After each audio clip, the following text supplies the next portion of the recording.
Something Real, Chapter 10. Abby was going stir crazy. She couldn't go anywhere but outside in the backyard, and that was with the dog.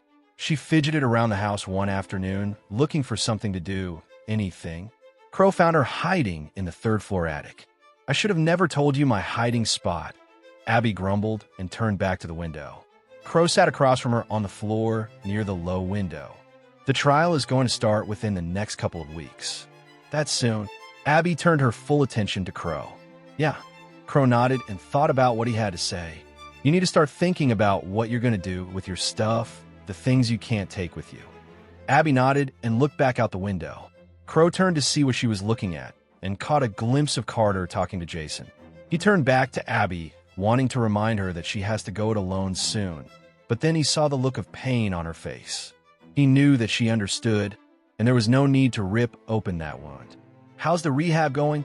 She shrugged and turned back to him. "It hurts like a bitch." Crow chuckled.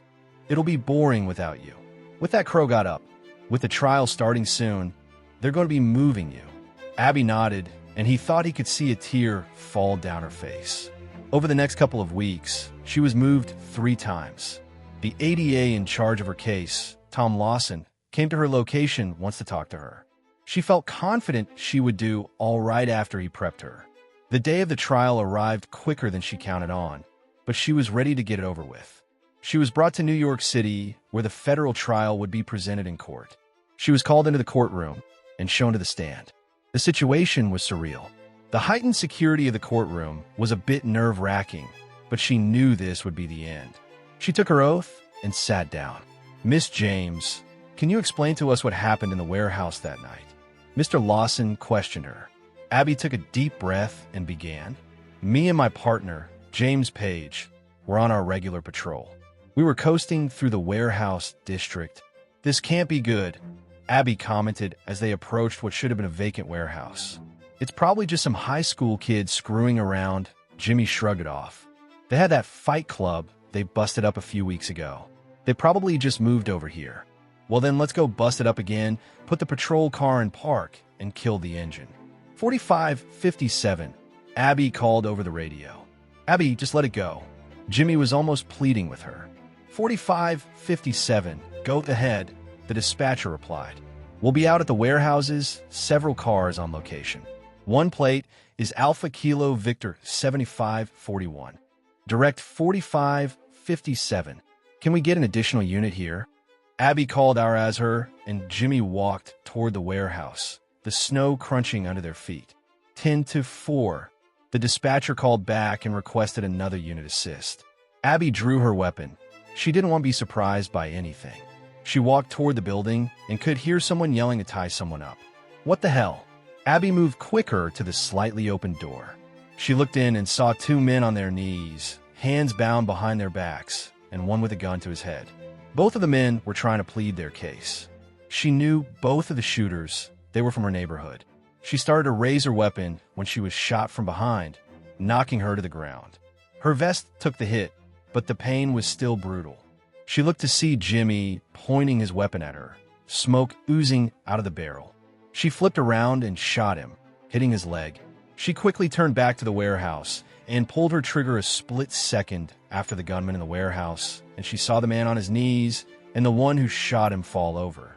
She screamed at the people in the warehouse as she tried to scramble to her feet, and they began to scatter.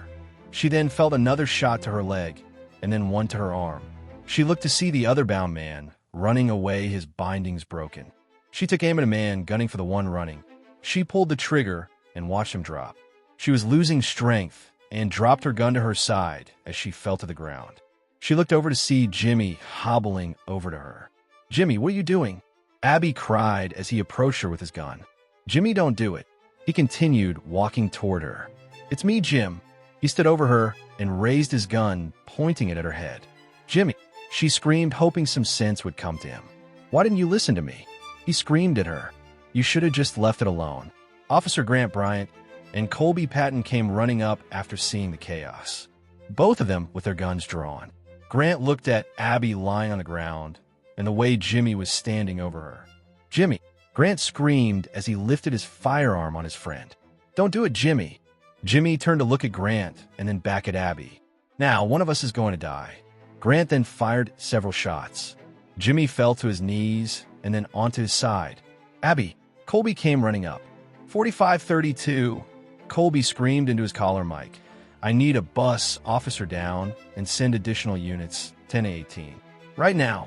Grant arrived at her side. Abby, what the hell? Jimmy turned on me. Abby was on the verge of shock. He shot me. Officers began arriving from everywhere, neighboring towns, other units from their town, and state troopers. They killed a man. Abby told Grant as she began to drift. I couldn't stop them, but the other one got away. You can tell us all about it later. All right, Abs. Grant tried to calm her. Yeah, over some Jack and Coke. Abby was drifting further. I'll buy the Jack. Grant kept talking to her, all right? I'll get your favorite. Okay, Tennessee, honey. That sounds good. Abby looked over at Grant, now delirious with blood loss. Tomorrow night, I'll grill something if you want. That sounds great, Abs. Grant just wanted her talking. The man who had been bound came running up. She stopped them from killing me. Who the hell are you? Colby demanded and stood up to face the man. I'm Special Agent Teddy Colson of the FBI. The man was panting from what seemed a long run. If she hadn't intervened, they would have killed me. They killed my partner. The man slid down the side of a patrol car into the snow. They killed Frankie. An ambulance showed up at the scene. Send that bus this way. Grant yelled to the troopers about 100 yards away. Abby started to lose consciousness. Abby! Abby! Grant screamed at her. I didn't regain consciousness until after surgery. Abby concluded her statement. Thank you, Miss James. Mr. Lawson turned to the judge.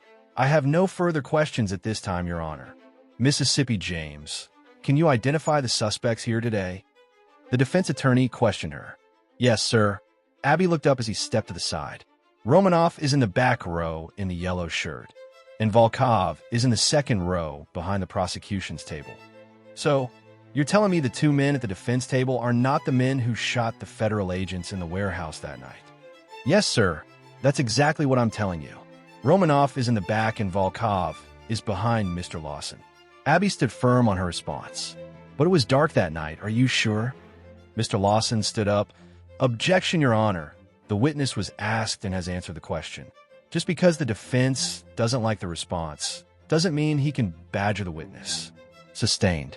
He's right, Mr. Summers. The charade didn't work. It's time to move the defendants back to their proper location. The judge turned to the bailiff and nodded. The men were moved back to the table with their attorneys, and her testimony continued. She rebutted a question when a man sitting behind the defendants made a swipe with his hand across his throat while looking at her. Hold on, Mr. Summers. The judge called the bailiff over and told him what had transpired. The suspect will be held in criminal contempt with no bail.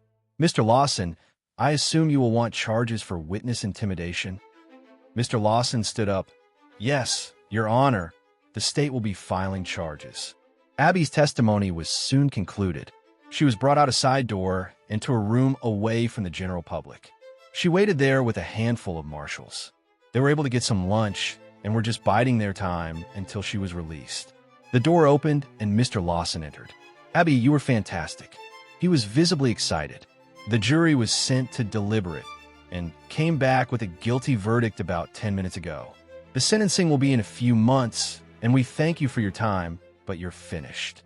It was what she looked forward to and dreaded at the same time.